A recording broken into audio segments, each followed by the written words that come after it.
Praise the Lord. എല്ലാ പ്രിയപ്പെട്ട സഹോദരങ്ങൾക്കും യേശുക്രിസ്തുവിൻ്റെ നിസ്തുല്യ നാമത്തിൽ എൻ്റെ സ്നേഹവന്ദനം അറിയിക്കുന്നു. ദൈവകൃപയാൽ കഴിഞ്ഞ ദിനങ്ങളായി USA പ്രദേശത്തായിരിക്കുന്നു എന്ന് നിങ്ങൾ അറിയുന്നു.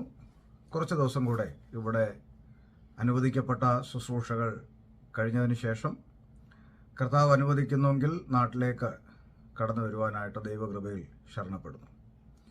ഇപ്പോൾ ഞാൻ ഇങ്ങനെ ഒരു വീഡിയോ ചെയ്യുന്നതിൻ്റെ കാരണം ഈ കഴിഞ്ഞ ദിവസം എൻ്റെ കാര്യത്തിൽ ലഭിച്ച ഒരു വീഡിയോ ക്ലിപ്പാണ്. ഞാൻ പലപ്പോഴായിട്ട് ഒരു വീഡിയോ ചെയ്യണം എന്ന് ചിന്തിച്ച ഒരു വിഷയമാണ് പ്രവചനവും പ്രവാചകന്മാരും. എന്നാൽ അതിന് പറ്റിയ ഒരു സാഹചര്യം ആകട്ടെ എന്ന നിലയിൽ മുന്നോട്ട് പോയി ഇന്ന് ഈ വിഷയം സംസാരിക്കേണ്ട നിലയിലുള്ള ഒരു സാഹചര്യം വന്നെത്തിയിരിക്കുകയാണ്. അതിനാധാരമായി എൻ്റെ കരുത്തിൽ ലഭിച്ച വീഡിയോ എന്ത് എന്ന് നമുക്ക് പ്രാരംഭത്തിലൊന്ന് കാണാം. അതിനു മുമ്പ് എനിക്ക് എന്നെ കേൾക്കുന്ന ദൈവമക്കളോട് ഞാൻ വളരെ ഹമ്പിളായി ഞാൻ റിക്വസ്റ്റ് ചെയ്യുകയാണ്. ഈ വീഡിയോ നിങ്ങൾ വളരെ ക്ഷമയോടെ വളരെ ഏകാഗ്രതയോടെ ദൈവത്തിൻ്റെ പരിശുദ്ധാത്മാവിൽ നിങ്ങൾ ധ്യാനിച്ച് വചനത്തിൻ്റെ മുമ്പിലിരുന്നു കൊണ്ട് ഞാൻ ഈ പറയുന്ന ദൈവവചനങ്ങളും വാക്യങ്ങളും അങ്ങനെ തന്നെയാണോ എന്ന് നിങ്ങൾ പരിശോധിക്കുകയും ഒരു നിർമ്മല മനസാക്ഷിയോടുകൂടി ദയവായി നിങ്ങൾ ചതിക്കപ്പെടാതിരിക്കുവാൻ, വഞ്ചിക്കപ്പെടാതിരിക്കുവാൻ എൻ്റെ പ്രിയ സഹോദരങ്ങളോട് സ്നേഹത്തോടെ ഞാൻ പറയുന്നു. നിങ്ങൾ ഈ വീഡിയോ ഒരു മുൻവിധികളുമില്ലാതെ നിങ്ങൾ കാണണം, നിങ്ങളത് മനസ്സിലാക്കണം. നിങ്ങളെ ആരും വഞ്ചിക്കുവാൻ ഇടയാകരുത്. ഈ വിഷയത്തിലേക്ക് പ്രവേശിക്കുന്നതിന് മുമ്പ് ഞാൻ ആ പറഞ്ഞ വീഡിയോ നമുക്കൊന്ന് കാണാം. ಆಗ ನಾನು ಯೋಚನೆ ಮಾಡಿದೆ, ನನ್ನ ಕೈಲಿ ಹಾಕೊಂಡ್ರು ಗೋಲ್ಡ್ ರಿಂಗು, ಗೋಲ್ಡ್ ಇವೆಲ್ಲ ಈ ಮನುಷ್ಯನಿಗೆ ಇವತ್ತು ಹೋಗಲಿ ಅಂತ. And I thought at that moment, whatever I have, my gold ring or whatever the ornaments I have, let it go to this man of God. ಇದು ಇವಾಗಲೂ ಯಾವಾಗಲೂ ನಾನು ಇದು ಮಾಡೋದೆ. Not only now, I do this habitually every time. Gold ಎಷ್ಟು ದಿನ ನನ್ನ ಹತ್ರ ಇರ್ತದೆ ನನಗೆ ಗೊತ್ತಿಲ್ಲ. I don't know. I'm not sure how long the gold will stay with me. ಅದು ಹೋಗ್ತಾ ಇರ್ತದೆ, ಬರ್ತಾ ಇರ್ತದೆ. It keeps on going and it keeps on coming back. ನನಗೆ ಹೆಲ್ಪ್ ಮಾಡಿ.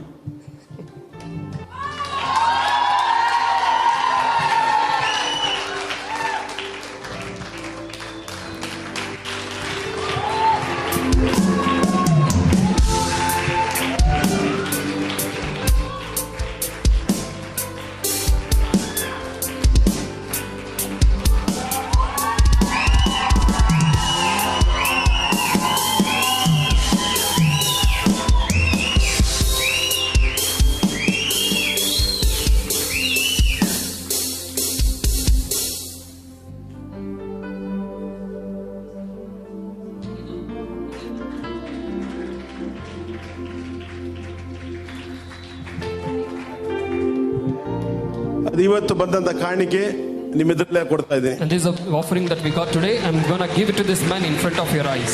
ಆನ್ಲೈನ್ ಅಲ್ಲಿ ಸ್ವಲ್ಪ ಬಂದಿದೆ. We're going to get some more through online. ಅದು ಕೂಡ ನಾನು ಆಮೇಲೆ ಕಲೆಕ್ಟ್ ಮಾಡಿ ಕೊಟ್ಬಿಡ್ತೀನಿ, ಚಿಂತೆ ಮಾಡಬೇಡಿ. And I'm going to collect it. I'm going to give it to this man afterwards. ಇವಾಗ ಅಲ್ಲ 3 ಲಕ್ಷ ಚಿನ್ನ ಕೊಟ್ಟವನಿಗೆ ಅದೇನು ಲೆಕ್ಕನಾ?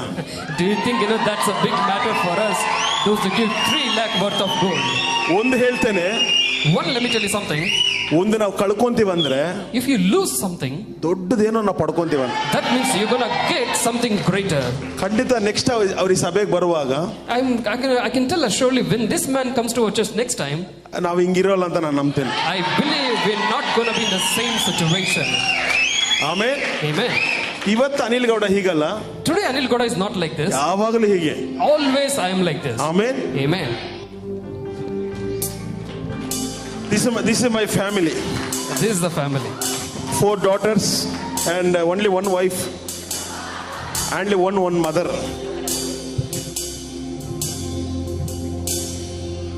May His favor be upon you. Thank you. And your family and your children and their children and their children. May His favor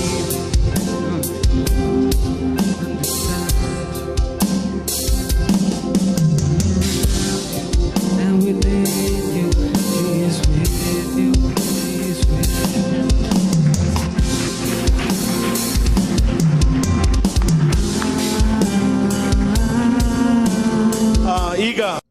video കണ്ടു.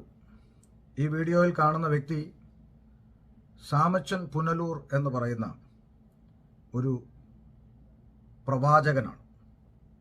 താനൊരു പ്രവാചകനും അപ്പോസ്തലനുമൊക്കെ ആണെന്ന് തന്നെത്താൻ അവകാശപ്പെട്ടുകൊണ്ട് ലോകത്തിൻ്റെ നാനാഭാഗത്തും മലയാളികളുടെ അടുക്കൽ പ്രവചനങ്ങൾ അടിച്ചുകൊണ്ട് മുന്നോട്ട് പോകുമ്പോൾ ഇദ്ദേഹം ഈ കാലഘട്ടത്തിൻ്റെ പ്രവാചകനാണ് എന്നൊക്കെ പറയുന്ന ആളുകളുണ്ട്. പ്രവചനം എന്താണ് എന്ന് പോലും മനസ്സിലാക്കാത്ത, വേദപുസ്തകത്തിൻ്റെ ബാലപാഠങ്ങൾ പോലും അറിവില്ലാത്ത ആളുകളെ പ്രവചനത്തിൻ്റെ പേരും പറഞ്ഞ് പറ്റിച്ചുകൊണ്ട് കള്ളപ്രവാചകനായി വിലസുന്ന ഈ സാമച്ചൻ പുനലൂരിനെ നാം പഠിക്കുമ്പോൾ കേരളക്കരയിൽ ഈ പേരുവിളിയുടെ പ്രവചനം ആരംഭിച്ച കാലഘട്ടങ്ങളിൽ പ്രധാനിയാണ് സാമച്ചൻ പുനലൂർ. സാമച്ചൻ പുനലൂർ ഉൾപ്പെടെ ഇന്ന് കേരളത്തിലുള്ള ഈ കള്ളപ്രവാചകന്മാരെല്ലാം പയറ്റി തെളിഞ്ഞത് ബാംഗ്ലൂർ ആസ്ഥാനമായി പ്രവർത്തിക്കുന്ന ഒരു സ്ഥാപനത്തിലാണ്. ആ വലിയ ബിസിനസ് സ്ഥാപനത്തിൽ പയറ്റി തെളിഞ്ഞാണ് സാമച്ചൻ പുനലൂർ ഉൾപ്പെടെയുള്ള ഇന്ന് കേരളക്കരയിലെ സകല കള്ളപ്രവാചകന്മാരും പയറ്റി തെളിഞ്ഞത്. B B B B Babu, രാ രാ രാ രാജൻ, അങ്ങനെ തുടങ്ങി പേരുവിളിയുമായി രംഗപ്രവേശനം ചെയ്തു. ചില ഇംഗ്ലീഷ് അക്ഷരങ്ങൾ ഇദ്ദേഹത്തിന് വെളിപ്പെടും. ഡി കാണിക്കുന്നു, ബി കാണിക്കുന്നു, സി കാണിക്കുന്നു. അപ്പോൾ ഈ ലെറ്ററിൽ തുടങ്ങുന്നവരാരെങ്കിലും നിങ്ങളുടെ വീട്ടിലുണ്ടോ എന്നുള്ള ചോദ്യത്തോടെയൊക്കെയാണ് പ്രവചനങ്ങൾ പലപ്പോഴും കാണാൻ സാധിച്ചിട്ടുള്ളത്. എനിക്കിപ്പോഴും മനസ്സിലാകാത്തൊരു കാര്യം, ഈ ഉണ്ടോ ഉണ്ടോ എന്ന് ചോദിക്കുന്ന എന്തിനാണെന്ന് മനസ്സിലാകുന്നില്ല. മുമ്പിൽ നിൽക്കുന്ന ആളിൻ്റെ സകല വിഷയങ്ങളും പ്രവചനാത്മാവിൽ മനസ്സിലാക്കുന്ന ഈ പ്രവാചകന്മാർക്കൊന്നും വീട്ടിൽ എത്ര പേരുണ്ട് എന്നറിയുന്നില്ല, എന്ത് ജോലിയാണ് നീ ചെയ്യുന്നത് എന്ന് അറിയുന്നില്ല, നിന്റെ ഭാര്യയ്ക്ക് ഇന്ന വിഷയമായി എന്തെങ്കിലും ബന്ധം ഉണ്ടോ എന്ന് ചോദിക്കുന്ന ഈ കറക്കിക്കുത്തു വശങ്ങളിലൂടെയാണ് ഇവരെല്ലാം പ്രവചിക്കുന്നത്. അതെന്തുകൊണ്ടാണ് അങ്ങനെയെന്ന് മനസ്സിലാകുന്നില്ല. അപ്പോൾ ഒരു പക്ഷേ ഈ വീഡിയോ കാണുന്ന പ്രവചന പ്രേമികൾ പറയും, അങ്ങനെയല്ല, എന്നോട് വളരെ കൃത്യമായി പ്രവചിച്ചിട്ടുണ്ട് എന്നൊക്കെ പറഞ്ഞ് കമൻ്റ് ഇടാൻ സാധ്യതയുണ്ട്. വരട്ടെ, അല്പം ക്ഷമിക്കൂ, സാവകാശം ഇതൊന്ന് ശ്രദ്ധിക്കൂ. അപ്പോൾ അങ്ങനെ ഈ കള്ളപ്രവചനങ്ങളുമായി നടക്കുന്ന സാമച്ചൻ പുനലൂർ കർണാടകയിൽ ഒരു സഭയിൽ തൻ്റെ പ്രസംഗമൊക്കെ കഴിഞ്ഞപ്പോൾ അവിടെയുള്ള പാസ്റ്റർ തന്നെ ഒരു കസേരയിൽ പിടിച്ചിരുത്തി ആ പാസ്റ്ററിൻ്റെ കയ്യിൽ കിടന്ന സ്വർണ്ണ വളയും തൻ്റെ സ്വർണ്ണ മോതിരങ്ങളും കൂടാതെ 3 ലക്ഷം രൂപയും അദ്ദേഹത്തിന് കൊടുക്കുന്നതായിട്ടുള്ളൊരു വീഡിയോ ആണ് നമ്മൾ കണ്ടത്. അപ്പോൾ നിങ്ങൾ വേണമെങ്കിൽ ചോദിക്കും, അതിന് താങ്കൾക്കെന്താ? അയാൾക്ക് സ്വർണ്ണോ മാലയോ വളയോ മോതിരോ പണമോ കിട്ടട്ടെ, അതിന് എന്തിനാ നിങ്ങൾ അസൂയപ്പെടുന്നത് എന്ന് ചോദിക്കാം. അദ്ദേഹത്തിന് കിട്ടട്ടെ, അത് നമ്മുടെ മാറ്ററല്ല. എന്നാൽ ഒരു കാര്യം ഗൗരവമായി എന്നെ കേൾക്കുന്ന ദൈവമക്കൾ തിരിച്ചറിയണം. ആ വീഡിയോയുടെ ഒടുവിൽ നിങ്ങൾ കാണുന്ന കാഴ്ച,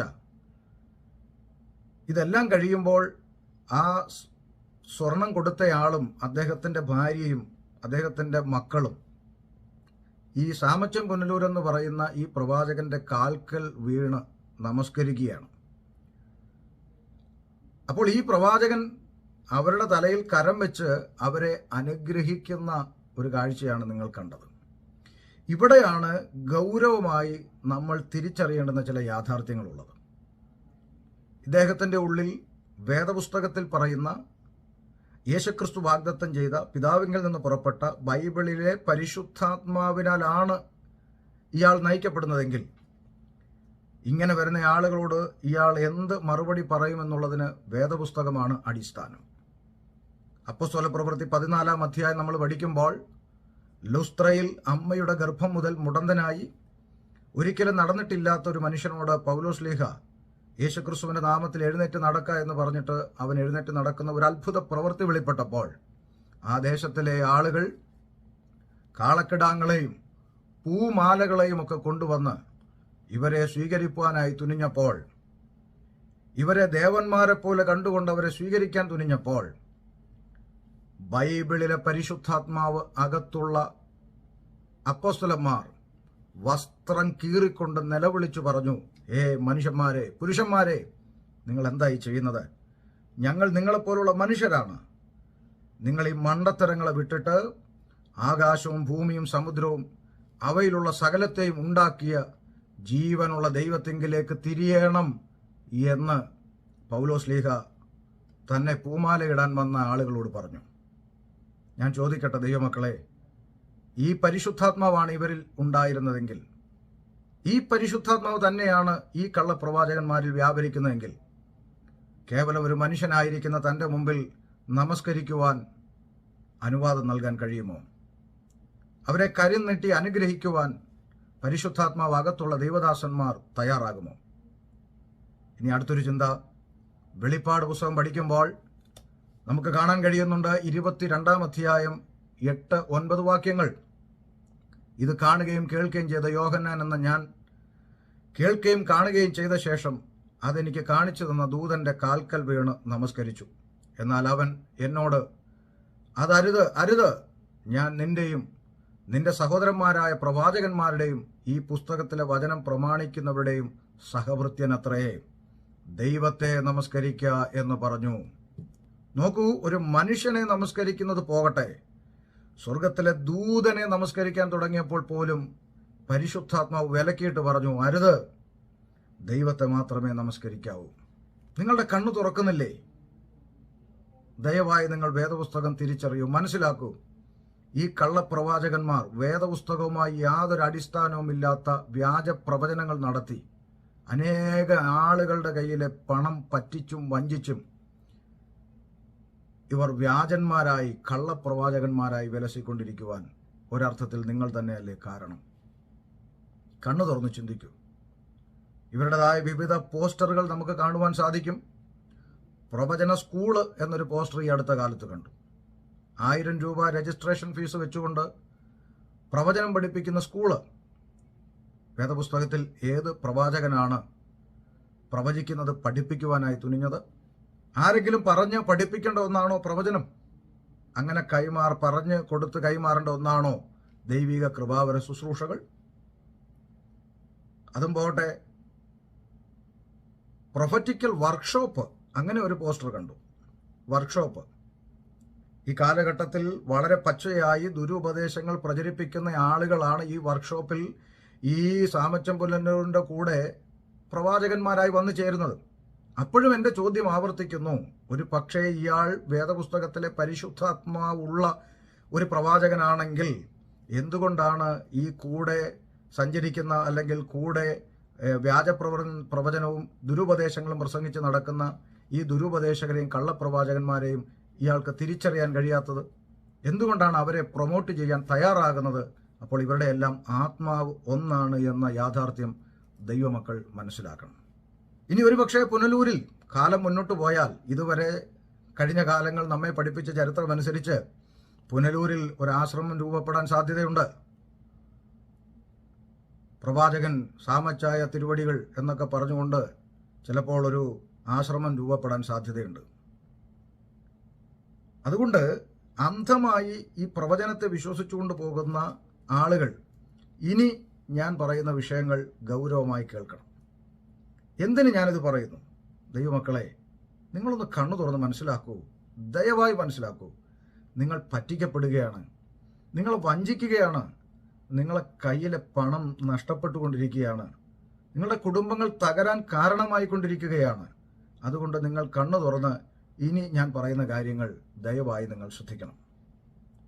വേദപുസ്തകത്തിൽ ശ്രദ്ധിക്കൂ, പ്രവചന ശുശ്രൂഷയില്ലേ? ഉണ്ട്.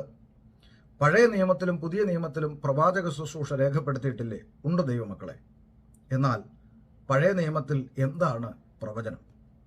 പഴയ നിയമത്തിലെ പ്രവാചക ശബ്ദങ്ങൾ എന്താണ് നമ്മളെ പഠിപ്പിക്കുന്നത്? 1-2 വാക്യങ്ങൾ നിങ്ങളുടെ മുമ്പിൽ വായിച്ച് കേൾപ്പിക്കുവാൻ ഞാൻ ആഗ്രഹിക്കുന്നു.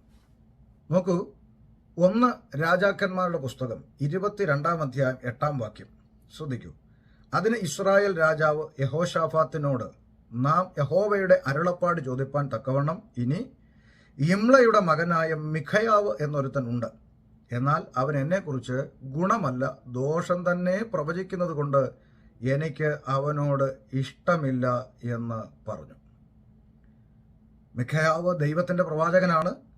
പക്ഷേ ആള് ആരുടെയും മുഖം നോക്കിയോ മുഖസ്തുതി പറഞ്ഞുകൊണ്ടോ ആരുടെയും ജഡത്തെ സന്തോഷിപ്പിച്ചുകൊണ്ടോ ഒരു ദൂത് പറയാതെ അവരുടെ അകൃത്യങ്ങളും അവരുടെ കുറവുകളും മുഖത്തു നോക്കി വിളിച്ചു പറയുവാൻ ദൈവത്താൽ അയക്കപ്പെട്ട പ്രവാചകനായതുകൊണ്ട് അവനെ ഇഷ്ടമല്ല എന്ന് പറയുന്നു. പഴയ നിയമത്തിൽ ഒത്തിരി ആലോചനകൾ പ്രവചനം എന്ന പേരിൽ ഈ പ്രവാചകന്മാർ തട്ടിവിടാറുണ്ട്. പഴയ നിയമത്തിൽ അനേകർ പ്രവചിച്ചതായി പ്രവചിച്ചു, അവൻ യഹോവയുടെ ആത്മാവ് അവന്റെ മേൽ വന്നു, അവൻ പ്രവചിച്ചു എന്നൊക്കെ എഴുതിയപ്പെട്ട ഒരുപാട് വാക്യങ്ങൾ പഴയ നിയമത്തിലുണ്ട്. പക്ഷെ നിങ്ങൾ ഒരിക്കലെങ്കിലും പരിശോധിച്ചിട്ടുണ്ടോ എന്താണ് അവർ പ്രവചിച്ചത്? ഇന്നത്തെ പ്രവാചകന്മാർ പ്രവചിക്കുന്നത് പോലെ എന്തെങ്കിലും മെറ്റീരിയൽ ബ്ലെസ്സിങ്സ് ആണോ അവർ പ്രവചിച്ചത്? യഹോവയായ ദൈവത്തിന്റെ അരുളപ്പാട് മുഖം നോക്കാതെ പറഞ്ഞു. തന്റെ മുന്നിൽ നിൽക്കുന്ന രാജാവായാലും ശരി, സാധാരണക്കാരനായാലും ശരി, ദൈവം പറഞ്ഞത് മുഖപക്ഷമില്ലാതെ അവരോട് പറഞ്ഞു, അവരുടെ കുറവുകൾ വെളിപ്പെടുത്തി പറഞ്ഞു. ഇനി 2 ദിനവൃത്താന്തത്തിലേക്ക് വരിക, 20-ാം അധ്യായം 37-ാം വാക്യം. എന്നാൽ മാരേശക്കാരനായ ദോദാവയുടെ മകൻ എലിയേസർ യഹോശാഫാത്തിന് വിരോധമായി പ്രവചിച്ച്, നീ അഹസ്യാവോട് സഖ്യത ചെയ്തതുകൊണ്ട് യഹോവ നിന്റെ പണികളെ ഉടച്ചു കളഞ്ഞിരിക്കുന്നു എന്ന് പറഞ്ഞു. കപ്പലുകൾ തർശീശിലേക്ക് ഓടുവാൻ കഴിയാതെ ഉടഞ്ഞുപോയി. നോക്ക് എന്താണ് ഇവിടെ സംഭവിച്ചത്. 35 കൂടി വായിച്ചേ. അതിന്റെ ശേഷം യഹൂദ രാജാവായ യഹോശാഫാത്ത് ഇസ്രായേൽ രാജാവായ അഹസ്യാവോട് സഖ്യത ചെയ്തു. അവൻ മഹാദുഷ്പ്രവർത്തിക്കാരനായിരുന്നു. മഹാദുഷ്പ്രവർത്തിക്കാരനായ ഒരുത്തനോട് കൈകൊടുത്ത് സഖ്യത കൂടിയപ്പോൾ ദൈവം തന്റെ പ്രവാചകനെ എലിയേസറിനെ യഹോശാഫാത്തിന് വിരോധമായി പ്രവചിക്കാൻ അയച്ചു. അവൻ വിരോധമായി പ്രവചിച്ചു.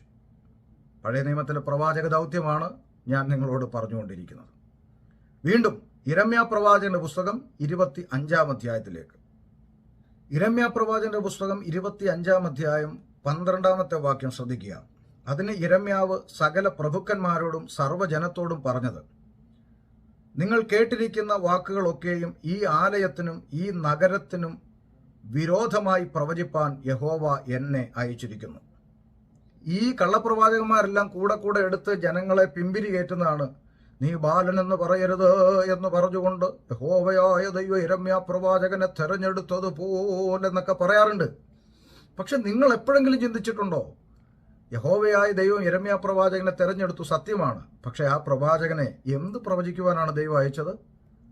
ഇസ്രായേൽ ജനത്തിന്റെ അകൃത്യങ്ങൾക്കെതിരെ, അവർ ദൈവത്തിൽ നിന്ന് അകന്നു പോകുന്ന അവരുടെ പാപങ്ങൾക്കെതിരെ, ദൈവത്തെ മറന്നുകൊണ്ട് വിഗ്രഹത്തെ സേവിക്കാൻ നടന്ന അവരുടെ പരസംഗത്തിനെതിരെ, എവിടെയൊക്കെ അവർ ദൈവത്തിൽ നിന്ന് അകന്നു പോയിട്ടുണ്ടോ ആ വിഷയത്തെ അവരുടെ മുഖത്തു നോക്കി പ്രവചിക്കുവാനാണ് യിരെമ്യാ പ്രവാചകൻ ദൈവത്തിന്റെ കരത്തിൽ പ്രവാചകനായി തെരഞ്ഞെടുക്കപ്പെട്ടത്. അതിന്റെ 13-ാം വാക്യം നിങ്ങൾ വായിച്ചാൽ മതി. ആകയാൽ നിങ്ങൾ നിങ്ങളുടെ നടപ്പും പ്രവൃത്തികളും നന്നാക്കി നിങ്ങളുടെ ദൈവമായ യഹോവയുടെ വാക്ക് കേട്ടനുസരിപ്പിൻ, എന്നാൽ നിങ്ങൾക്ക് വിരോധമായി അരുളി ചെയ്തിരിക്കുന്ന അനർത്ഥത്തെക്കുറിച്ച് അനുതപിക്കും. ഇങ്ങനെ പറയാറുണ്ടോ ഇന്നത്തെ നമ്മുടെ കള്ളപ്രവാചകന്മാര്? നിങ്ങളുടെ ജീവിതത്തിൽ വന്ന നിങ്ങളുടെ അകൃത്യങ്ങൾ, നിങ്ങൾ ചെയ്തുകൊണ്ടിരിക്കുന്ന പാപത്തിന്റെ പ്രവൃത്തികൾ, ഇതെല്ലാം വിട്ടു തിരിഞ്ഞ് മാനസാന്തരപ്പെട്ടാൽ ദൈവം നിന്നോട് കരുണ കാണിക്കുമെന്നാണോ ഇന്നത്തെ കള്ളപ്രവാചകന്മാർ പറയുന്നത്? അല്ലേ അല്ല. അവർ നിങ്ങളെ ജഡത്തെ സന്തോഷിപ്പിക്കുന്ന, നിങ്ങളുടെ മനസ്സിന് ആനന്ദം കൊള്ളുന്ന, നിങ്ങൾക്ക് കേൾക്കുമ്പോൾ ഇമ്പം തോന്നുന്ന മധുരവാക്കുകളാണ് ഈ കള്ളപ്രവാചകന്മാർ നിങ്ങളോട് പ്രവചിച്ചുകൊണ്ടിരിക്കുന്നത്. ഇനി യെഹെസ്കേൽ പ്രവാചകന്റെ പുസ്തകത്തിലേക്ക് വരാം. ചില വാക്യങ്ങൾ നിങ്ങൾ ശ്രദ്ധിക്കൂ. യെഹെസ്കേൽ പ്രവാചകന്റെ പുസ്തകം 4-ാം അധ്യായം 7-ാം വാക്യത്തിലേക്ക് നിങ്ങൾ വരൂ. നീ യെരൂശലേമിന്റെ നിരോധനത്തിന് നേരെ നിന്റെ മുഖവും നഗ്നമായ ഭുജവും വെച്ച് അതിന് വിരോധമായി പ്രവചിക്കണം. യെഹെസ്കേലിനോട് പറയുകയാണ്. ഇനി യെഹെസ്കേൽ 6:2 നോക്കി. മനുഷ്യപുത്ര, നീ ഇസ്രായേൽ പർവ്വതങ്ങളുടെ നേരെ മുഖം തിരിച്ച് അവർക്ക് വിരോധമായി പ്രവചിച്ചു പറയേണ്ടത്. യെഹെസ്കേലിന് ഉപയോഗിക്കുന്ന വഴികളാണ് പറയുന്നത്. ഇനി 13:17 നോക്കൂ. നീയോ മനുഷ്യപുത്ര, സ്വന്തം വിചാരം പ്രവചിക്കുന്നവരായ നിന്റെ ജനത്തിന്റെ പുത്രിമാരുടെ നേരെ നിന്റെ മുഖം തിരിച്ച് അവർക്ക് വിരോധമായി പ്രവചിച്ചു പറയേണ്ടത് എന്തെന്നാൽ. സ്വന്തം വിചാരം പ്രവചിക്കുന്ന ആളുകൾ അവിടെ ഉണ്ടായിരുന്നു. മനസ്സിൽ തോന്നുന്ന തോന്നലുകളൊക്കെ പ്രവചനമാണെന്ന് പറയുന്ന ആളുകൾ ഉണ്ടായിരുന്നു. അവർക്ക് വിരോധമായി സംസാരിക്കുവാൻ അഭിഷേകം ചെയ്തു യെഹെസ്കേൽ പ്രവാചകനെ. മനസ്സിലെ തോന്നലുകളും സ്വപ്നങ്ങളും മനസ്സിനകത്ത് തോന്നുന്ന ചിന്തകളുമൊക്കെ പ്രവചനമായി അടിച്ചുവിട്ട് ജനത്തെ പറ്റിക്കുന്ന ഈ കള്ളന്മാർക്കെതിരെ സംസാരിക്കുവാൻ ഞങ്ങളെപ്പോലുള്ള ദേവദാസന്മാരെ അഭിഷേകം ചെയ്തതും യഹോവയായ ദൈവം തന്നെയാണ്. നിങ്ങൾ വഞ്ചിക്കപ്പെടാതിരിക്കുവാൻ ഇനിയും 21:2. യെഹെസ്കേൽ 21:2. മനുഷ്യപുത്ര, നിന്റെ മുഖം യെരൂശലേമിന് നേരെ തിരിച്ച് വിശുദ്ധ മന്ദിരത്തിന് വിരോധമായി പ്രസംഗിച്ച് ഇസ്രായേൽ ദേശത്തിന് വിരോധമായി പ്രവചിച്ച് ഇസ്രായേൽ ദേശത്തോട് പറയേണ്ടത്, യഹോവയായ കർത്താവ് ഇപ്രകാരം അരുളി ചെയ്യുന്നു. പഴയ നിയമത്തിലെ പ്രവാചകന്മാരുടെ കാര്യമായി പറയണേ. പുതിയ നിയമത്തിലേക്ക് നമുക്ക് വരാം. ഇനി 21:9 നോക്ക്. 21:9. മനുഷ്യപുത്ര, നീ പ്രവചിച്ചു പറയേണ്ടത്, യഹോവ ഇപ്രകാരം അരുളി ചെയ്യുന്നു, ഒരു വാൾ അത് മൂർച്ച കൂട്ടി മിനുക്കിയിരിക്കുന്നു എന്ന് പറക. ഇങ്ങനെയൊക്കെ പ്രവചിക്കാറുണ്ടോ നിങ്ങളോട് ആരെങ്കിലും? നിങ്ങളുടെ അടുക്കൽ വരുന്ന ഏതെങ്കിലും കള്ളപ്രവാചകന്മാർ യഹോവയായ ദൈവം പഴയ നിയമത്തിലെ പ്രവാചകന്മാരെ ഉപയോഗിച്ചതുപോലെ നിങ്ങളുടെ അടുക്കൽ വന്ന് പറയുന്നുണ്ടോ? പ്രിയപ്പെട്ടവരെ, പഴയ നിയമത്തിൽ ഏത് പ്രവാചകനാണ് പ്രവചനാത്മാവിൽ വന്ന് തൻ്റെ മുമ്പിൽ നിൽക്കുന്നവനോട്, നിനക്ക് ദൈവം ഒരു വീട് തരാൻ പോകുന്നു, കാറ് തരാൻ പോകുന്നു, ദൈവം നിന്നെ മാനിക്കാൻ പോകുന്നു എന്നൊക്കെ പ്രവചനാത്മാവിൽ പറയുവാൻ ദൈവം അയച്ചത്? ആരുടെ അടുക്കലാണ് അയച്ചത്? ഇനി ഒരു പക്ഷേ പഴയ നിയമത്തിൽ ഭൗതിക നന്മകളെക്കുറിച്ച് പറഞ്ഞിട്ടുണ്ടെങ്കിൽ തന്നെ അത് പുതിയ നിയമസഭയോടുള്ള വാഗ്ദത്തങ്ങളാണോ? നിങ്ങൾ വചനത്തിൻ്റെ ബാലപാഠം പോലും പഠിക്കുന്നില്ലേ? ഞാൻ കഴിഞ്ഞ ദിവസങ്ങളിൽ ഒരു വീഡിയോ ഇങ്ങനെ കേട്ടു. നീ അകത്ത് വരുമ്പോൾ അനുഗ്രഹിക്കപ്പെടും, പുറത്തു പോകുമ്പോൾ അനുഗ്രഹിക്കപ്പെടും, വയലിലിരിക്കുമ്പോൾ അനുഗ്രഹിക്കപ്പെടും, അടുക്കളയിൽ അനുഗ്രഹിക്കപ്പെടും, മാവ് കുഴയ്ക്കും തൊട്ടി അനുഗ്രഹിക്കപ്പെടും, വട്ടി അനുഗ്രഹിക്കപ്പെടും എന്നൊക്കെ ഏറ്റു പറയിപ്പിക്കുന്ന ഒരു പ്രസംഗകനെ TV കാണുവാനിടയായി. ആവർത്തന പുസ്തകത്തിലെ അനുഗ്രഹത്തിൻ്റെ വാക്കുകൾ ഏറ്റു പറയിച്ചിട്ട് ഒടുവിൽ അദ്ദേഹം പറയുകയാണ്, ഇതെല്ലാം നമ്മോടുള്ള ദൈവത്തിൻ്റെ വാഗ്ദത്ത വചനങ്ങളാണ്, നമ്മുടെ ജീവിതത്തിൽ ഇത് സംഭവിക്കും, വിശ്വസിക്കുന്നവർ ആമേൻ പറയാൻ. എൻ്റെ പ്രിയപ്പെട്ടവരെ, ഇസ്രായേൽ ജനത്തോട് ആവർത്തന പുസ്തകത്തിൽ പറഞ്ഞ ഈ അനുഗ്രഹത്തിൻ്റെ വാക്കുകൾ പുതിയ നിയമസഭയുടെ വാഗ്ദത്ത അനുഗ്രഹങ്ങളാണെങ്കിൽ ഞാൻ ചോദിക്കുന്ന ഒരു ചോദ്യം, അങ്ങനെയാണെങ്കിൽ അതിൻ്റെ തൊട്ട് താഴെ ഉള്ളത് എന്തുകൊണ്ട് വായിപ്പിക്കുന്നില്ല? നിന്റെ ദൈവമായ യഹോവയുടെ വാക്ക് നീ കേട്ടനുസരിച്ചില്ലെങ്കിൽ നീ അകത്ത് വരുമ്പോൾ ശപിക്കപ്പെടും, പുറത്തു പോകുമ്പോൾ ശപിക്കപ്പെടും, വീട്ടിൽ ശപിക്കപ്പെടും, അടുക്കള ശപിക്കപ്പെടും തുടങ്ങിയതായ കാര്യങ്ങൾ എന്തുകൊണ്ട് ഈ ജനത്തോട് പറയില്ല? കാരണം ഈ പ്രസംഗിക്കുന്നവർക്ക് തന്നെ അറിയാം അത് ദൈവസഭയോടുള്ള ബന്ധത്തിലെ വാഗ്ദത്തങ്ങളല്ല. എന്താണ് ദൈവസഭ?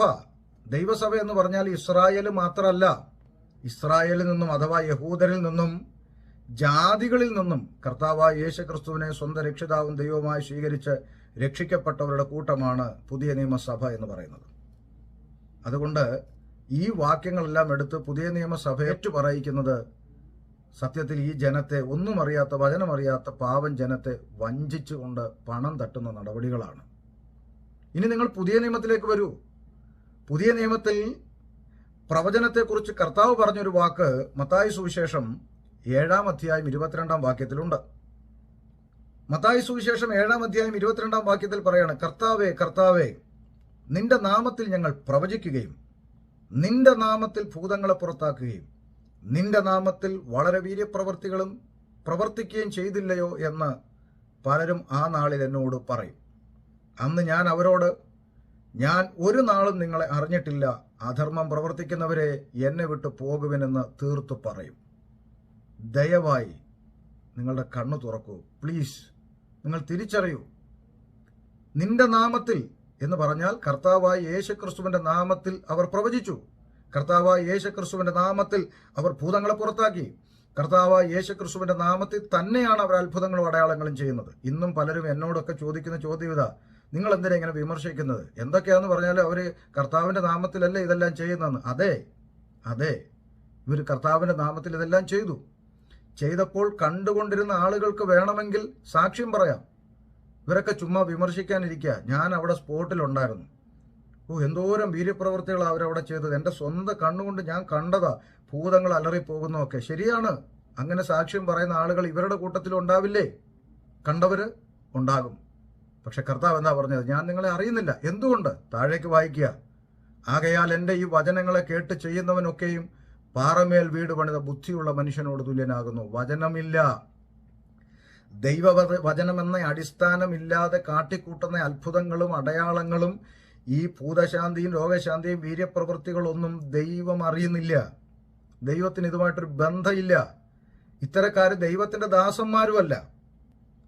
ചില ആളുകൾ വന്ന് ഇങ്ങനെ പേടിച്ചെഴുന്നതാണ്, അയ്യോ നമ്മൾ ദൈവദാസന്മാരെ വിമർശിച്ചു. ഇവർ ഏത് ദൈവത്തിന്റെ ദാസന്മാരാണെന്ന് നിങ്ങളൊന്ന് പറഞ്ഞതാ. വേദപുസ്തകവുമായി ഒരു ബന്ധവുമില്ലാത്ത വിക്രിയകൾ കാട്ടിക്കൂട്ടുന്ന ഇവർ ബൈബിളിലെ ദൈവത്തിന്റെ ദാസന്മാരാണോ? ഇവർക്ക് ദൈവവുമായി ഒരു ബന്ധവുമില്ല. ഇനി പുതിയ നിയമത്തിലെ പ്രവചനത്തിന്റെ മറ്റു വശങ്ങൾ നോക്കുക. ലൂക്കോസ് സുവിശേഷം 1-ാം അധ്യായം 67-ാം വാക്യം. അവന്റെ അപ്പനായ സഖര്യാവ് പരിശുദ്ധാത്മാവ് നിറഞ്ഞവനായി പ്രവചിച്ചു പറഞ്ഞത്. പുതിയ നിയമത്തിൽ നമ്മൾ കാണുന്ന ഒരു പ്രവചന ശബ്ദമാണ് സഖര്യാവിന്റെ പ്രവചനം. സഖര്യാവ് പ്രവചിച്ചത് എന്താണ്? സഖര്യാവ് പ്രവചിച്ചത് തന്റെ മുമ്പിൽ ആ പള്ളിയിൽ കൂടി വന്ന ഏതെങ്കിലും ഒരാളുകളോടാണോ പ്രവചിച്ചത്? പള്ളിയിൽ കൂടി നിന്ന ഏതെങ്കിലും ഒരാളോട് ദൈവം നിന്റെ സ്ഥിതിക്ക് മാറ്റം വരുത്താൻ പോകുന്നു എന്നാണോ പരിശുദ്ധാത്മാവ് നിറഞ്ഞവനായി സഖര്യാവ് പ്രവചിച്ചത്? അല്ല. ലോകത്തിലേക്ക് രക്ഷകനായി വെളിപ്പെടാൻ പോകുന്ന കർത്താവായ യേശു ക്രിസ്തുവിനെ കുറിച്ചാണ് സഖര്യാവ് ആത്മാവിൽ നിറഞ്ഞവനായി പ്രവചിച്ചത്. പുതിയ നിയമത്തിന്റെ പ്രവചന ശബ്ദം പോട്ടെ. ശിഷ്യഗണത്തെ പരിശുദ്ധാത്മാവിനാൽ തെരഞ്ഞെടുത്ത അപ്പോസ്തല പ്രവൃത്തി 2-ാം അധ്യായത്തിൽ ആത്മാവ് നിറഞ്ഞവരായി അന്യഭാഷ സംസാരിച്ച് കൃപാവരത്തിലൊക്കെ എഴുന്നേറ്റു വന്ന ആ പുതിയ നിയമസഭയുടെ ആരംഭം കുറിച്ച അനുഭവത്തിന് ശേഷം പിന്നീട് നമ്മളൊരു പ്രവചന ശബ്ദം കാണുന്നുണ്ട്. അപ്പോസ്തല പ്രവൃത്തി 11:28. അവരിൽ അഗബോസ് എന്ന പേരുള്ളൊരുവൻ എഴുന്നേറ്റു, ലോകത്തിലൊക്കെയും മഹാക്ഷാമമുണ്ടാകും എന്ന് ആത്മാവിനാൽ പ്രവചിച്ചു. ഒന്ന് ശ്രദ്ധിക്കേ, പുതിയ നിയമസഭയിലെ പ്രവചനത്തിന്റെ റൂട്ടാണ് കാണുന്നത്. ദേശത്തെങ്ങും വലിയൊരു മഹാക്ഷാമം ഉണ്ടാകാൻ പോകുന്നു എന്ന് അഗബോസ് എന്ന് പറയുന്ന പ്രവാചകൻ പ്രവചിച്ചു. എന്നാൽ ഇന്ന് നിങ്ങൾ ഫോറൻസിക് പൊപ്പറ്റ് പ്രവാചകൻ എന്നൊക്കെ പറയുന്ന ഇവരാരെങ്കിലും ഈ ലോകത്ത് വന്ന ഏതെങ്കിലും മഹാമാരി പ്രവചിച്ചോ? കൊറോണയെക്കുറിച്ച് പ്രവചിക്കാൻ കഴിഞ്ഞോ? ഒരാൾ പറഞ്ഞു 2020 ഫ്ലറിഷിംഗ്, തളിർപ്പിന്റെ വർഷമാണെന്ന് പറഞ്ഞു. കോട്ടയത്തുള്ളൊരു പ്രവാചകൻ പറഞ്ഞു അടുത്ത വർഷം സഭയിൽ ഇരിക്കാൻ സ്ഥലം പോരാതെ വണ്ണം ആളുകൾ യേശുവിനെ അറിഞ്ഞിറങ്ങുന്ന വർഷമാണെന്ന് പറഞ്ഞു. ഒരെണ്ണത്തിന് ചർച്ചയിൽ കയറാൻ പറ്റിയോ? ദേശത്ത് സംഭവിക്കാൻ പോകുന്ന ദുരന്തങ്ങളെക്കുറിച്ച്, ഫ്ലഡിനെ കുറിച്ച്,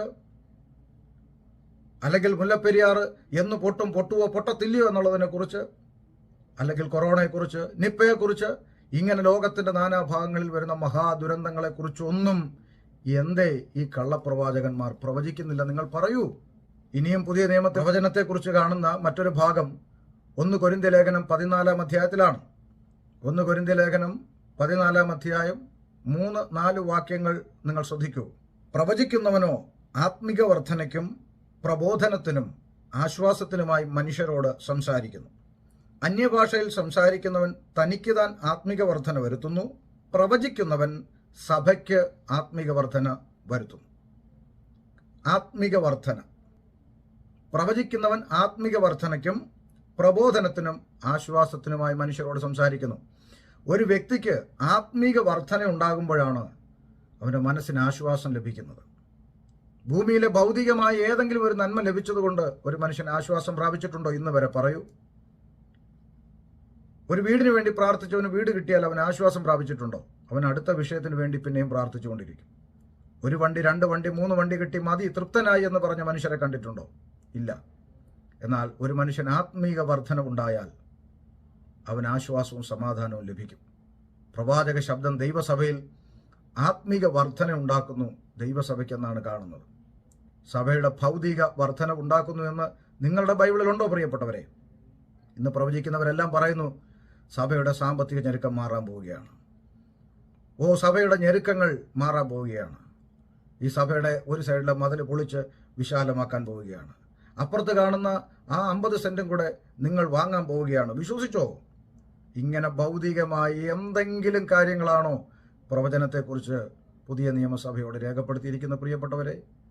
വേദപുസ്തകത്തുമായി യാതൊരു ബന്ധവുമില്ലാത്ത ഈ കാര്യങ്ങളും പറഞ്ഞുകൊണ്ട് നിങ്ങളുടെ അടുക്കൽ വരുമ്പോൾ നിങ്ങൾ എങ്ങനെ, എന്തിന് ഇതൊക്കെ സഹിക്കുന്നു എന്ന് ഇപ്പോഴും ഞാൻ ആശ്ചര്യപ്പെടുകയാണ്. അല്ല, ഞാനൊരു കാര്യം ചോദിക്കട്ടെ പ്രിയപ്പെട്ടവരെ, നിർമ്മല മനസാക്ഷി നിങ്ങൾ ചിന്തിക്കുക. നിങ്ങൾ കാനഡയിൽ പോകുമെന്നോ, നിങ്ങൾ UK പോകുമെന്നോ, നിങ്ങൾ അമേരിക്കയിൽ പോകുമെന്നോ, അല്ലെങ്കിൽ നിങ്ങൾ മറ്റൊരു രാജ്യത്ത് പോകുമെന്നോ പ്രവാചകൻ വന്ന് നിങ്ങളോട് പറഞ്ഞതുപോലെ കൃത്യമായിട്ട് അത് സംഭവിച്ചു, നിങ്ങളോ നിങ്ങളുടെ മക്കളോ ആ രാജ്യത്ത് പോയി എന്നിരിക്കട്ടെ. നിങ്ങൾ ഒരു നിമിഷം ഒന്ന് ചിന്തിക്കൂ. നിങ്ങൾക്ക് തലച്ചോറുണ്ടെങ്കിൽ, കോമൺ സെൻസ് ഉണ്ടെങ്കിലും ചിന്തിക്കൂ. ഇത് നിങ്ങളോട് പറഞ്ഞില്ലായിരുന്നെങ്കിൽ നിങ്ങൾ പോവുകയില്ലായിരുന്നു. ഇവരിങ്ങനെ നിങ്ങളോട് പ്രവചിച്ചില്ലായിരുന്നെങ്കിൽ നിങ്ങൾ ഈ രാജ്യങ്ങളിൽ എത്തുമായിരുന്നില്ലേ? അങ്ങനെയാണെങ്കിൽ നിങ്ങളുടെ കൂടെ ഹോസ്പിറ്റലിലോ ഓഫീസുകളിലോ നിങ്ങളുടെ അടുക്കലിരുന്ന് ജോലി ചെയ്യുന്ന ഇന്ത്യയിൽ നിന്ന് കടന്നു വന്ന തമിഴന്മാരോ ഹിന്ദിക്കാരോ അല്ലെങ്കിൽ ഹൈന്ദവരായ സഹോദരങ്ങളോ ഇസ്ലാമികളോ ഒക്കെ നിങ്ങളുടെ അടുത്തുള്ള കസേരകളിലിരുന്ന് ജോലി ചെയ്യുന്നില്ലേ? അവരൊക്കെ എങ്ങനെ ഈ രാജ്യങ്ങളിലെത്തി? ആര് പ്രവചിച്ചിട്ടെത്തി? ഇത് പ്രവചിച്ചില്ലായിരുന്നെങ്കിൽ നിങ്ങൾ എത്തുകയില്ലായിരുന്നു. എന്താണ് നിങ്ങളിങ്ങനെ മന്ദബുദ്ധികളാകുന്നത്? ദയവായി നിങ്ങൾ ദൈവവചനത്തിലേക്ക് മടങ്ങി വരൂ.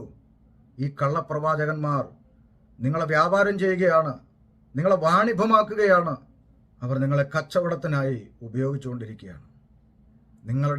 നിങ്ങളുടെ മക്കളുടെ, പ്രായമായ പെൺകുഞ്ഞുങ്ങളുടെ, കുഞ്ഞുകുട്ടികളുടെ, നിങ്ങളുടെ ഭാര്യയുടെ, ഭർത്താവിൻ്റെ മുഖമെല്ലാം അവർ വീഡിയോയിലെടുക്കുന്നു. അവരത് പ്രൊജക്റ്റ് ചെയ്യുന്നു. സോഷ്യൽ മീഡിയകളിൽ അവർ അത് പ്രചരിപ്പിക്കുന്നു. നിങ്ങൾക്കറിയാമോ, ഈ പ്രവചനം പലർ പറയുന്ന സമയത്ത് ക്യാമറാമാന്മാരോട് അവരുടെ മുഖം സൂം ചെയ്തെടുക്കാൻ പറഞ്ഞിട്ട് ആ വീഡിയോ യൂട്യൂബിലൊക്കെ ഇട്ട് കഴിയുമ്പോൾ നിങ്ങളെ കൊണ്ടുള്ള അവരുടെ ആവശ്യം കഴിഞ്ഞു. അതിനുശേഷം ഈ ദൂത് കേട്ട ആളുകളുടെ അവസ്ഥ എന്താണെന്ന് നിങ്ങൾ ആരെങ്കിലും ഇന്ന് വരെ അന്വേഷിച്ചിട്ടുണ്ടോ? അവരെ തിരക്കി പോയിട്ടുണ്ടോ? ക്യാൻസർ രോഗി സൗഖ്യമാകുന്നു എന്ന് പറഞ്ഞ് യൂട്യൂബിൽ വീഡിയോ പിടിച്ചിട്ടിട്ട് 2 ആഴ്ച കഴിഞ്ഞപ്പോൾ ആ രോഗി മരിച്ചു പോയത് നിങ്ങൾ ആരെങ്കിലും അറിഞ്ഞിട്ടുണ്ടോ? നിങ്ങളെ അവർ വ്യാപാരം ചെയ്യുകയാണ്. ഈ കള്ളപ്രവാചകന്മാരുടെ മുമ്പിൽ, അവരുടെ വീഡിയോയ്ക്ക് മുമ്പിൽ നിങ്ങൾ എന്തിനാണ് ഒരു കച്ചവട വസ്തുവായി നിന്നു കൊടുക്കുന്നത്? പ്രിയപ്പെട്ടവരെ, നിങ്ങൾക്ക് ദൈവത്തിൽ വിശ്വാസമില്ലേ? നേരോടെ നടക്കുന്നവർക്ക് ഒരു നന്മയും മുടക്കയില്ല എന്ന് പറഞ്ഞ ദൈവത്തിൽ നിങ്ങൾ വിശ്വസിക്കുന്നില്ലേ? അവർ തങ്ങളുടെ കഷ്ടതയിൽ യഹോവയോട് നിലവിളിച്ചു, അവൻ അവരെ അവരുടെ ഞെരുക്കങ്ങളിൽ നിന്ന് വിടുവിച്ചു എന്ന് എഴുതിയിരിക്കുന്നത് നിങ്ങൾക്ക് വിശ്വാസമില്ലേ? മനുഷ്യരിൽ ആശ്രയിക്കുന്നതിനേക്കാൾ യഹോവയിൽ ആശ്രയിക്കുന്നത് നല്ലത് എന്ന് എഴുതിയിരിക്കുന്നത് നിങ്ങൾക്ക് വിശ്വാസമില്ലേ? നിങ്ങളുടെ മെറ്റീരിയൽ ബ്ലെസ്സിങ്സിനെ കുറിച്ച്, ഭൗതിക നന്മകളെക്കുറിച്ച് പ്രവചിക്കുന്ന ഏത് പ്രവാചകനെയാണ് പുതിയ നിയമസഭയിൽ നിങ്ങൾ കണ്ടിട്ടുള്ളത്? ദയവായി ബൈബിളിലേക്കൊന്ന് തിരിയൂ. ഇനിയും 1 കൊരിന്തി 14:24 നോക്ക്. എല്ലാവരും പ്രവചിക്കുന്നുവെങ്കിലോ അവിശ്വാസിയോ ആത്മവരമില്ലാത്തവനോ അകത്തു വന്നാൽ എല്ലാവരുടെ വാക്കിനാലും അവന് പാപബോധം വരും. അവൻ എല്ലാവരാലും വിവേചിക്കപ്പെടും. അവന്റെ ഹൃദയ രഹസ്യങ്ങൾ വെളിപ്പെട്ടു വരും. അങ്ങനെ അവൻ കവിണ്ണു വീണ് ദൈവം വാസ്തവമായി നിങ്ങളുടെ ഇടയിലുണ്ട് എന്ന് ഏറ്റുപറഞ്ഞ് ദൈവത്തെ നമസ്കരിക്കും. ഒരു പ്രവചനം കൊണ്ട് പാപബോധമാണ് പ്രിയപ്പെട്ടവരെ ഉണ്ടാകേണ്ടത്. നിങ്ങളത് മനസ്സിലാക്കൂ. അപ്പോസ്തലനായ പൗലോസ്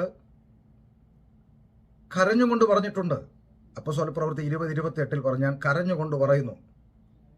വിപരീത ഉപദേശം പ്രസ്താവിക്കുന്ന പുരുഷന്മാർ സഭയ്ക്കകത്ത് എഴുന്നേക്കും, ചെന്നായ്ക്കൾ നിങ്ങളുടെ ഇടയിൽ കടക്കും. ആ മനുഷ്യൻ കരഞ്ഞുകൊണ്ട് പറഞ്ഞു, ഞങ്ങളുടെയൊക്കെ ഉള്ളം നീറിക്കൊണ്ടാണ് നിങ്ങളോടിത് സംസാരിക്കുന്നത്. നിങ്ങൾ വഞ്ചിക്കപ്പെടാതിരിക്കാൻ, നിങ്ങളെ ആരും പറ്റിക്കാതിരിക്കാൻ, സാധുക്കളായ ആളുകളുടെ കയ്യിലുള്ള പണം കവർന്നുകൊണ്ട് ഇവരെല്ലാം മില്യൺസായി, കോടികൾക്ക് അധിപതികളായി അവർ മാറിക്കൊണ്ടിരിക്കുമ്പോൾ ഇവരുടെയൊക്കെ സഭയിൽ വരുന്ന സാധാരണക്കാരായ ആളുകൾ 5 കോടിക്കും 6 കോടിക്കും 100 കോടിക്കും ചർച്ച് പണിയണമെന്നൊക്കെ പറയുമ്പോൾ ഇങ്ങേയറ്റം കശുവണ്ടി ഫാക്ടറി പോകുന്ന, തൊഴിലുറപ്പിന് പോകുന്ന അമ്മമാരുടെ കയ്യിലിരിക്കുന്ന മുഷിഞ്ഞ 100 രൂപ നോട്ട് ഉൾപ്പെടെ സ്വോത്രകാഴ്ചയിൽ മേടിച്ചുകൊണ്ടാണ് ഇവർ നിങ്ങളെ വ്യാപാരം ചെയ്യുന്നത്. അപ്പം നിങ്ങൾ ചോദിക്കും, ഇവരെ ഒന്നും ദൈവം കാണുന്നില്ലേ? തീർച്ചയായിട്ടും. അതാണ് മത്തായി സുവിശേഷം 7-ാം അധ്യായത്തിൽ നമ്മൾ വായിച്ചത്. അധർമ്മം പ്രവർത്തിക്കുന്നവരെ എന്നെ വിട്ടു പോകുമെന്ന് തീർത്തു പറയുന്നൊരു ദിവസമുണ്ട്. നിത്യതയിൽ അവരുണ്ടാവില്ലെന്നും നിത്യതയുടെ പ്രതിഫലം അവർ അനുഭവിക്കത്തില്ലെന്നും അവർക്ക് തന്നെ അറിയാം. അതുകൊണ്ടാണ് അവർ ലജ്ജയില്ലാതെ ഭൂമിയിലെ ജീവിതം അടിച്ചു പൊളിക്കാൻ വേണ്ടി അവർ നിങ്ങളെ വ്യാപാരം ചെയ്യുന്നത്. എന്തുകൊണ്ടിത് സംഭവിക്കുന്നു?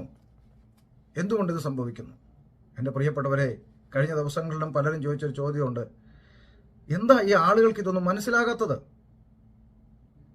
അതിന് 2 വാക്യങ്ങൾ നിങ്ങളുടെ മുമ്പിൽ ഞാൻ വെക്കാം. യിരെമ്യാ പ്രവാചകന്റെ പുസ്തകം 5-ാം അധ്യായം 30-31 വാക്യങ്ങൾ ഇങ്ങനെ വായിക്കുന്നു. വിസ്മയവും ഭയങ്കരവുമായുള്ളത് ദേശത്ത് സംഭവിക്കുന്നു. പ്രവാചകന്മാർ വ്യാജമായി പ്രവചിക്കുന്നു. പുരോഹിതന്മാർ അവരോട് കൈയായി നിന്ന് അധികാരം നടത്തുന്നു. എന്റെ ജനത്തിനോ അതിഷ്ടമാകുന്നു. ദൈവസഭകളിൽ പ്രവാചകന്മാർ വന്ന് വ്യാജമായി പ്രവചിക്കുമ്പോൾ, ഇല്ലാത്ത കാര്യങ്ങൾ പറയുമ്പോൾ അത് നിർത്ത് എന്ന് പറയാനുള്ള ആർജവം സഭാപുരോഹിതന്മാർക്കില്ല. അവരവരുടെ കൂടെ ചേർന്ന് നിന്നുകൊണ്ട് മുമ്പിൽ നിൽക്കുന്ന ഈ ആടുകളെ പറ്റിക്കുന്നു. പക്ഷേ പ്രവാചകൻ പറയാ, എൻ്റെ ജനത്തിനോ അത് ഇഷ്ടമാണ്. എത്ര പറ്റിക്കപ്പെട്ടാലും അവർ നമ്മളോട് പറയും, നിങ്ങൾ കുറ്റം പറയുന്നവരാ, നിങ്ങൾ വിമർശിക്കുന്നവരാ. സ്വന്തം കയ്യിലെ പണം നഷ്ടപ്പെട്ടു, സ്വന്തം കുടുംബത്തിലെ സമാധാനം നഷ്ടപ്പെട്ടു, എന്നാലും എൻ്റെ ജനത്തിന് അത് ഇഷ്ടമാണ്. യെശയ്യാ പ്രവാചകന്റെ പുസ്തകം 30-ാം അധ്യായം 9-10 വാക്യങ്ങൾ ഇങ്ങനെ വായിക്കുന്നു: അവർ മത്സരമുള്ള ഒരു ജനവും ഭോഷ്ക് പറയുന്ന മക്കളും യഹോവയുടെ ന്യായപ്രമാണം അനുസരിക്കാത്ത സന്തതിയുമല്ലോ. അവർ ദർശകന്മാരോട് ദർശിക്കരുത്, പ്രവാചകന്മാരോട് നേരുള്ളത് ഞങ്ങളോട് പ്രവചിക്കരുത്, മധുരവാക്ക് ഞങ്ങളോട് സംസാരിപ്പിൻ, വ്യാജങ്ങളെ പ്രവചിപ്പീൻ. മനസ്സിലാകുന്നുണ്ടോ? ജനങ്ങളുടെ മനോഭാവം, ഞങ്ങളോട് മധുരവാക്ക് പ്രവചിക്കുക, ഞങ്ങൾക്ക് കേൾക്കുമ്പോൾ ഇമ്പമായി തോന്നുന്ന ദൂത് പറ. ഇന്ന് അങ്ങനെയല്ലേ സംഭവിക്കുന്നത്? കുറവുകൾ പ്രസംഗിക്കുന്ന, കുറവുകൾ ബോധ്യം വരുത്തുന്ന വചനം ആർക്കും വേണ്ട. ജഡത്തെ സന്തോഷിപ്പിക്കുന്ന പ്രവചനത്തെയാണ് ഇന്ന് ആളുകൾക്ക് ഇഷ്ടം. അപ്പം നിങ്ങൾക്ക് അടുത്തൊരു ചോദ്യം വരും, അങ്ങനെയാണെങ്കിൽ പരിശുദ്ധാത്മാവ് ഇവരിൽ ഇല്ല എങ്കിൽ ഇവർക്ക് എങ്ങനെയാണ് കൃത്യമായി പ്രവചിക്കാൻ കഴിയുന്നത്? ഇങ്ങനെ കൃത്യമായിട്ട് ഇവർക്ക് എങ്ങനെ പറയാൻ കഴിയുന്നു? 1-2 വാക്യങ്ങൾ നിങ്ങളുടെ മുമ്പിൽ ഞാൻ വെക്കാം. യിരെമ്യാ പ്രവാചകന്റെ പുസ്തകം 2-ാം അധ്യായം 7-8 വാക്യങ്ങൾ ഇങ്ങനെ വായിക്കുന്നു: ഞാൻ നിങ്ങളെ ഫലവത്തായ ഒരു ദേശത്ത് അതിൻ്റെ ഫലവും ഗുണവും അനുഭവിപ്പാൻ കൂട്ടിക്കൊണ്ടുവന്നു.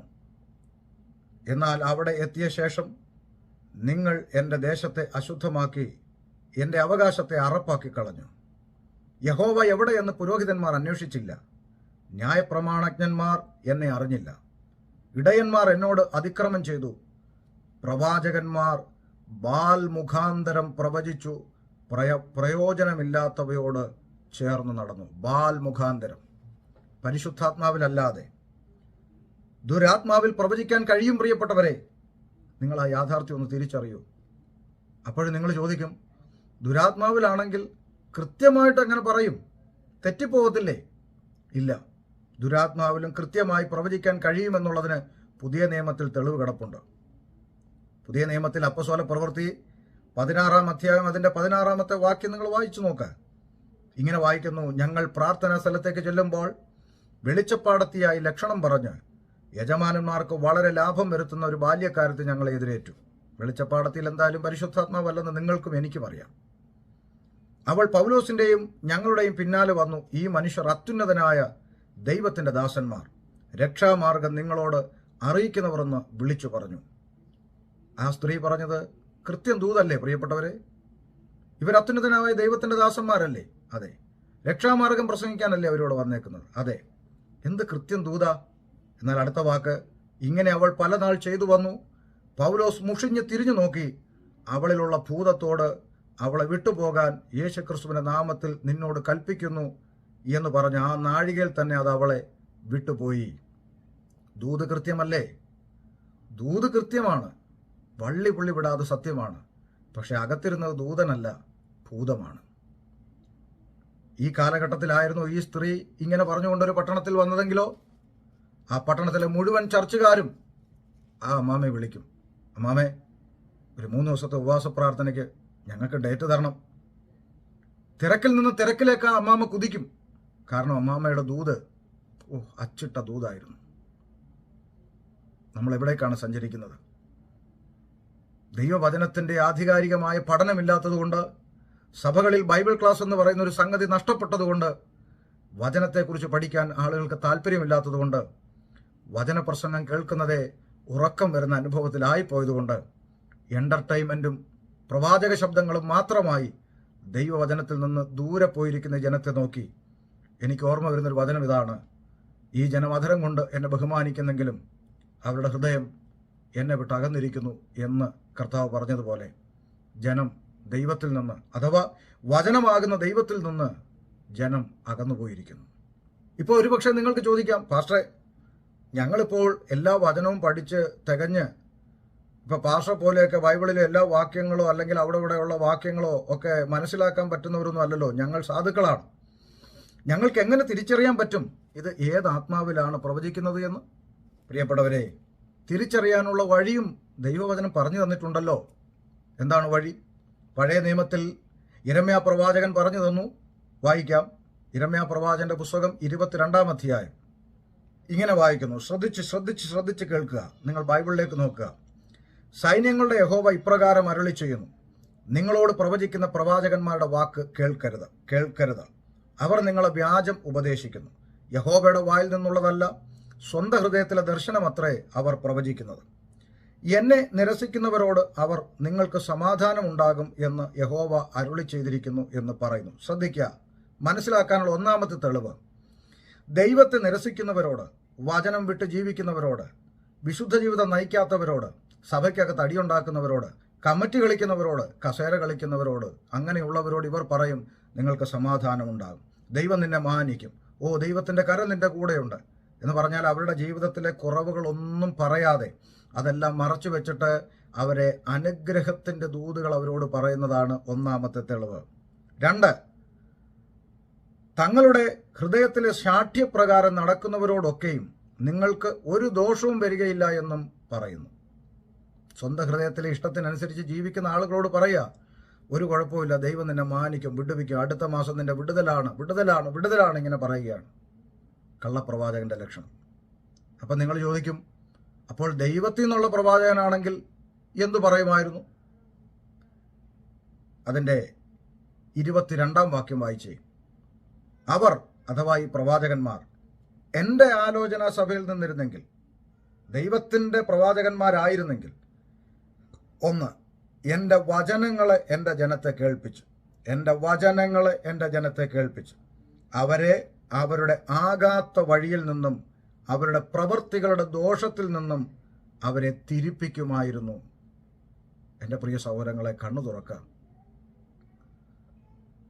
നിങ്ങളെ ദൈവത്തിൽ നിന്ന് അകറ്റിയിരിക്കുന്ന നിങ്ങളുടെ ജീവിതത്തിലെ കുറവുകൾ, നമ്മുടെ രഹസ്യപാപങ്ങൾ, നമ്മുടെ ഓർമ്മയുടെ മണ്ഡലത്തിൽ മറഞ്ഞിരിക്കുന്ന നമ്മുടെ ബലഹീന വശങ്ങൾ, കുറവുകൾ, അത് നമ്മളെ ബോധ്യം വരുത്തി തെറ്റായ വഴികളിൽ നിന്ന് നമ്മളെ ദൈവത്തിങ്കലേക്ക് തിരിപ്പിക്കുകയാണ് പ്രവാചക ദൗത്യം. എൻ്റെ പ്രവാചകന്മാർ അങ്ങനെ ചെയ്യുമായിരുന്നു എന്നാണ് ദൈവത്തിൻ്റെ വചനം പറയുന്നത്. ഇനി പുതിയ നിയമത്തിൽ എന്താ പറയുന്നത്? യോഹന്നാൻ്റെ ലേഖനത്തിലേക്ക് വരാം. 1 യോഹന്നാൻ 4-ാം അധ്യായം 1 മുതലുള്ള വാക്യങ്ങൾ. അവിടെ ഇങ്ങനെ വായിക്കുന്നത്, പ്രിയമുള്ളവരെ, കള്ളപ്രവാചകന്മാർ പലരും ലോകത്തിലേക്ക് പുറപ്പെട്ടിരിക്കയാൽ ഏതാത്മാവിനെയും വിശ്വസിക്കാതെ ആത്മാക്കൾ ദൈവത്തിൽ നിന്നുള്ളവയോ എന്ന് ശോധന ചെയ്യുവിൻ. പുതിയ നിയമസഭയോടുള്ള ബന്ധത്തിലാണ് എഴുതിയിരിക്കുന്ന ലേഖനം. കള്ളപ്രവാചകന്മാർ ലോകത്തിലുണ്ട്, അതുകൊണ്ട് അവരുടെ അകത്തിരിക്കുന്ന ആത്മാവിനെ നിങ്ങൾ വിവേചിക്കണം. എങ്ങനെ അറിയാൻ പറ്റും? താഴേക്ക് വായിക്കുമ്പോൾ 5-ാം വാക്യം, അവർ, ഈ കള്ളപ്രവാചകന്മാർ, ലൗകികന്മാരാകയാൽ ലൗകികമായത് സംസാരിക്കുന്നു, ലോകം അവരുടെ വാക്ക് കേൾക്കുന്നു. ശ്രദ്ധിക്കൂ, ഈ കള്ളപ്രവാചകന്മാരുടെ ലക്ഷണം, അവർ ലോകത്തിലുള്ള നന്മകളെക്കുറിച്ചാണ് പ്രവചിക്കുന്നത്. ഈ ലോകത്തിൽ കിട്ടാൻ പോകുന്ന മെറ്റീരിയൽ ബ്ലെസ്സിങ്സിനെ കുറിച്ച് മാത്രമാണ് അവർ സംസാരിക്കുന്നത്. അവരുടെ വാക്ക് കേട്ട് ആമേൻ പറയുന്നത് സഭയല്ല, ലോകം അവരുടെ വാക്ക് കേൾക്കുന്നു. നിങ്ങളത് കേൾക്കുന്നെങ്കിൽ നിങ്ങൾ സഭയുടെ ഭാഗമായിട്ടില്ല, നിങ്ങൾ രക്ഷിക്കപ്പെട്ടിട്ടില്ല. എന്നാൽ 6-ാം വാക്യം, ഞങ്ങൾ ദൈവത്തിൽ നിന്നുള്ളവരാകുന്നു, ദൈവത്തെ അറിയുന്നവൻ ഞങ്ങളുടെ വാക്ക് കേൾക്കുന്നു. ദൈവത്തിൽ നിന്നല്ലാത്തവൻ ഞങ്ങളുടെ വാക്ക് കേൾക്കുന്നില്ല. സത്യത്തിൻ്റെ ആത്മാവ് ഏതെന്നും വഞ്ചനയുടെ ആത്മാവ് ഏതെന്നും ഇതിനാൽ നമുക്ക് തിരിച്ചറിയാം. ഏതിനാൽ? ഈ ലോകത്തിൽ ലഭിക്കാൻ പോകുന്ന ഭൗതിക നന്മകൾ നിങ്ങൾക്ക് കിട്ടുമെന്ന് പറഞ്ഞ് നിങ്ങളെ വിളിച്ചെഴുന്നേൽപ്പിക്കുമ്പോൾ, നിങ്ങളുടെ കൊച്ചിന് ജോലി കിട്ടുമെന്ന് പറയുമ്പോൾ, നിങ്ങൾക്കൊരു വീട് കിട്ടുമെന്ന് പറയുമ്പോൾ, കാറ് കിട്ടുമെന്ന് പറയുമ്പോൾ, ഒരു രാജ്യത്തേക്ക് ദൈവം നിങ്ങൾ അയക്കുമെന്ന് പറയുമ്പോൾ, നിങ്ങൾ തിരിച്ചറിഞ്ഞോണം, ഇവർ ലോകത്തിലുള്ളതാണ് സംസാരിക്കുന്നത്. ഇവർ നിത്യതയെക്കുറിച്ച് സംസാരിക്കുന്നില്ല. കർത്താവിൻ്റെ വരവിനെക്കുറിച്ച് അവർ പറയുന്നില്ല. കർത്താവിൻ്റെ വരവെങ്കിൽ എടുക്കപ്പെടാതെ വണ്ണം നിന്റെ ജീവിതത്തിൽ ഒരു അകൃത്യമുണ്ട്, നിന്റെ പ്രാർത്ഥനയ്ക്ക് തടസ്സമായി മുറുകെ പറ്റുന്നൊരു പാപം നിന്റെ ജീവിതത്തിലുണ്ട്, അത് വിട്ടുകളയണമെന്ന് ഇവർ പറയുന്നില്ല. ഇതിനാൽ തിരിച്ചറിയാം, ലോകത്തിലുള്ളത് പ്രവചിക്കുന്നത് കള്ളപ്രവാചകന്മാരാണ്. എൻ്റെ പ്രിയപ്പെട്ടവരെ, പഴയ നിയമത്തിലും പുതിയ നിയമത്തിലും ജഡത്തെ സന്തോഷിപ്പിക്കുന്ന ദൂത് പറയാൻ, ഭൗതികമായ നന്മകൾ തരുമെന്ന ദൂത് പറയാൻ ഈ വേദപുസ്തകത്തിലെ ദൈവം ഒരു പ്രവാചകന്മാരെയും അയച്ചിട്ടില്ല എന്ന സത്യം നിങ്ങൾ ദയവായി കണ്ണു തുറന്ന് തിരിച്ചറിയൂ പ്ലീസ്. ഇവരാരും പറഞ്ഞില്ലെങ്കിലും ഈ ആയുസ്സിൽ ദൈവം നിങ്ങൾക്ക് വെച്ചിട്ടുള്ള നന്മകൾ ദൈവം നിങ്ങൾക്ക് തരും. ദൈവം വിശ്വസ്തനാണ്. ഇവരത് നിങ്ങളോട് വന്ന് പ്രവചിച്ചില്ല എന്ന് കരുതി ദൈവം അത് തരാതിരിക്കുമോ ഈ ദൈവത്തെ പിതാവെന്ന് വിളിക്കാൻ പുത്രത്വത്തിൻ്റെ ആത്മാവിനെ നിങ്ങൾക്ക് തന്ന ഈ അപ്പൻ ഈ മക്കളോട് കരുണ കാണിക്കാതിരിക്കുമോ? ഞാനിപ്പോൾ ഇരിക്കുന്നത് US-ലാണ്, അമേരിക്കൻ മണ്ണിലാണ്. പ്രവചനത്തിന് വലിയ മാർക്കറ്റുള്ള ഒരു മണ്ണ്. വ്യാജ പ്രവചനങ്ങൾ അടിച്ച് ജഡത്തെ സന്തോഷിപ്പിക്കുന്ന ദൂത് പറഞ്ഞ് ഇന്ന് ഇവർ കാണിക്കുന്ന ഈ കള്ളപ്രവചനത്തിൻ്റെ ഏകദേശ ട്രിക്കുകളെല്ലാം മനസ്സിലാക്കിയ ഒരാളാണ് ഞാൻ പല പ്രസംഗങ്ങളിലും അത് പറഞ്ഞു തന്നിട്ടുണ്ട്. ആളുകളുടെ പേരും വിവരങ്ങളും അറിയാൻ ഇന്ന് വിവിധ മാധ്യമങ്ങളുണ്ട്. ഒരു പേര് മാത്രം കിട്ടിയാൽ അയാളുടെ മുഴുവൻ ഡീറ്റെയിൽസ് എടുക്കാൻ കഴിയുന്ന ഫേസ്ബുക്കും ഇൻസ്റ്റഗ്രാമും തുടങ്ങിയ കാര്യങ്ങൾ ഇന്ന് നമുക്കുണ്ട്. വേണ്ട, ഒരാളുടെ മൊബൈൽ നമ്പർ മാത്രം കിട്ടിയാൽ അയാളുടെ അഡ്രസ്സും വീട്ടുപേര് ഉൾപ്പെടെ എടുക്കാൻ കഴിയുന്ന സംവിധാനം ഇന്ന് നിലവിലുണ്ട്. വേണ്ട, ഒരു വണ്ടി നമ്പർ കിട്ടിയാൽ ആ വണ്ടി നമ്പർ വെച്ചിട്ട് അയാളുടെ ഡീറ്റെയിൽസ് എടുക്കാൻ കഴിയുന്ന വിവരങ്ങളുണ്ട്. ഇതെല്ലാം പോകട്ടെ, പുതുതായിട്ട് ഒരാളെ സഭയിലേക്ക് വിളിച്ചുകൊണ്ട് വന്നാൽ നിഷ്കളങ്കമായ ഒരു മനസ്സോടെ ഈ കൊണ്ടുവന്നയാൾ പാസ്റ്ററോട് വിളിച്ചു പറയും, അല്ലെങ്കിൽ ചെന്ന് പറയും, പാസ്റ്ററെ ഞങ്ങളുടെ വീട്ടിനടുത്തുള്ള ഒരാളെ ഞാൻ കൊണ്ടുവന്നിട്ടുണ്ട്, കടം കൊണ്ട് കയറി ചാകാനിരുന്ന പാസ്റ്ററെ അവർക്ക് വേണ്ടി പ്രാർത്ഥിക്കണം കേട്ടോ എന്ന് പറഞ്ഞ് നിഷ്കളങ്കമായി സംസാരിക്കും. ഇത് ഈ വന്നയാൾ അറിയുന്നില്ല. ഇയാൾ പ്രവചനാത്മാവിലെന്ന് പറഞ്ഞ് വിളിച്ചു പറയും, നിനക്ക് കടമുണ്ട് എന്ന് വിളിച്ചു പറയുമ്പോൾ അയാൾ വണ്ടറടിച്ച് നിൽക്കുകയാണ്. ഏതെങ്കിലും വിധത്തിൽ അറിയാതെ അല്ല ഇവരിത് പറയുന്നതെന്ന് നിങ്ങൾ ദയവായി മനസ്സിലാക്കൂ പ്രിയപ്പെട്ടവരെ. അതുകൊണ്ട് ഈ മെറ്റീരിയൽ ബ്ലെസ്സിങ്സും കള്ളപ്രവചനങ്ങളുമായി, അനുഗ്രഹത്തിൻ്റെ പ്രവചനങ്ങളുമായി നിങ്ങളുടെ അടുക്കൽ വരുന്ന കള്ളന്മാർക്ക് ഒരു കച്ചവട വസ്തുവായി ഇനിയെങ്കിലും നിങ്ങൾ നിന്നു കൊടുക്കാതിരുന്നാൽ ഇവരുടെ കച്ചവടം ഇവിടെ അവസാനിക്കും. അല്ല, പറ്റിക്കപ്പെടുവാൻ നിങ്ങൾ തീരുമാനിച്ചിരിക്കുന്നെങ്കിൽ ഒന്നും പറയാനില്ല. കുറ്റം പറയുന്നവനും വിമർശിക്കുന്നവനുമായി തന്നെ ഞാനിരിക്കട്ടെ. പക്ഷെ ഒരു കാര്യം എനിക്കറിയാം, ഇന്നല്ലെങ്കിൽ നാളെ ദൈവസന്നിധിയിൽ ഞങ്ങളിതെല്ലാം ചെയ്തു, നിങ്ങൾക്ക് കൃപയൊന്നും ഇല്ലാത്തതുകൊണ്ട് നിങ്ങളിങ്ങനെ പറഞ്ഞുകൊണ്ടിരുന്നോ ഞങ്ങൾ വീര്യപ്രവൃത്തി ചെയ്തു, ഭൂതങ്ങളെ പുറത്താക്കി, അത്ഭുതങ്ങൾ ചെയ്തു എന്നൊക്കെ പറയുമ്പോൾ കർത്താവ് പറയുന്ന വാക്ക്, ഞാൻ നിങ്ങളെ ഒരു നാളും അറിഞ്ഞിട്ടില്ല. തിരിഞ്ഞ് വചനത്തിന് വേണ്ടി നിന്നവനോട് പറയും, നിനക്കല്പമേ ശക്തിയുള്ളൂ എങ്കിലും നീ എൻ്റെ വചനം കാത്തു. മതി. അങ്ങനെ പറയാനാണ് ദൈവം നമ്മെക്കുറിച്ച് ആഗ്രഹിക്കുന്നത്. അതുകൊണ്ട് ഈ കള്ളപ്രവാചകന്മാരുടെ പിടിയിൽ അകപ്പെടാതെ നിങ്ങൾ സൂക്ഷിക്കുക. കർത്താവ് വരാറാണ്.